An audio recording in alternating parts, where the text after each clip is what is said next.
Oh, hey, didn't see you there. I'm just walking my new dog, Spot. He was like $35,000 from this new robot dog company, and I love him so much. Spot? So here's the deal, and this applies to way more than just my suicidal dog. In reinforcement learning, we have a massive problem. How do you teach an AI to avoid dangerous situations without letting them actively experience them? Think about it. If you're trying to train a robot to navigate the real world, you can't just let it walk off cliffs and get hit by cars thousands of times until it figures out those are bad ideas. Traditional approaches have tried things like giving the AI pre-programmed rules about danger or using simulation data, but here's the problem. The AI either needs perfect knowledge of every possible dangerous situation beforehand, or it has to actually sample those dangerous states to learn about them. Neither is great when failure means permanent damage.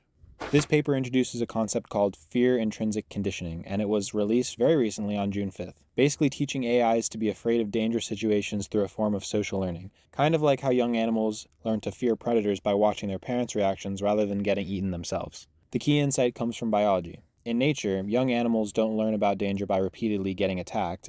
Instead, they learn through social conditioning, watching their parents or peers react fearfully to certain stimuli. The researchers created what they call a Siamese Memory-Augmented Neural Network, which sounds kind of dumb, but it's basically a system that can learn from sequences of states and actions, not just individual moments. This is crucial because dangerous situations aren't usually just one bad state. They're a series of events that lead to the disaster. So here's how it works. Instead of learning this exact state is bad, the system learns this pattern of behavior leads to the bad outcome. It's like the difference between learning standing on the edge of the cliff is dangerous versus learning walking towards the cliff edge while not paying attention is dangerous. The really clever part is the memory component. The system stores examples of dangerous behavioral sequences, like a parent showing a child what not to do. Then, when the AI is exploring its environment, it constantly compares its current behavior pattern to those stored in its patterns. And if the AI starts doing something that looks too similar to a known dangerous sequence, it gets a negative intrinsic reward, which is being afraid, and becomes motivated to do something different. But here's where it gets really interesting.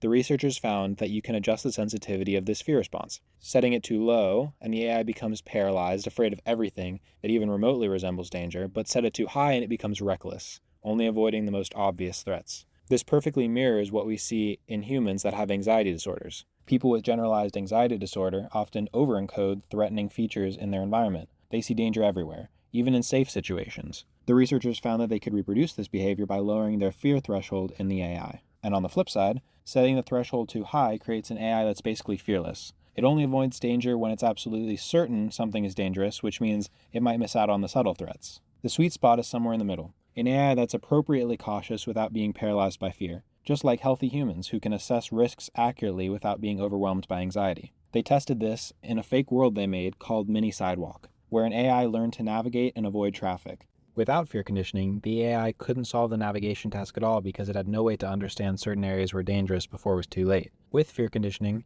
it learned to recognize risky behavior patterns by studying examples of what not to do, and then developed strategies to reach its destination while avoiding those dangerous sequences. The researchers discovered that adjusting the fear sensitivity created dramatically different behaviors. When they set the fear threshold too low, the AI became overly anxious, taking the longest possible routes and often failing to reach its goal. When they set it too high, the AI became reckless and failed to recognize subtle dangers because it needed extremely obvious threat signals before reacting. The sweet spot was in the middle. What's really interesting about this work is it shows AIs can learn safety from watching examples rather than having to crash and burn repeatedly. Instead of needing to experience every possible way things can go wrong, they can study patterns of dangerous behavior and learn to avoid them.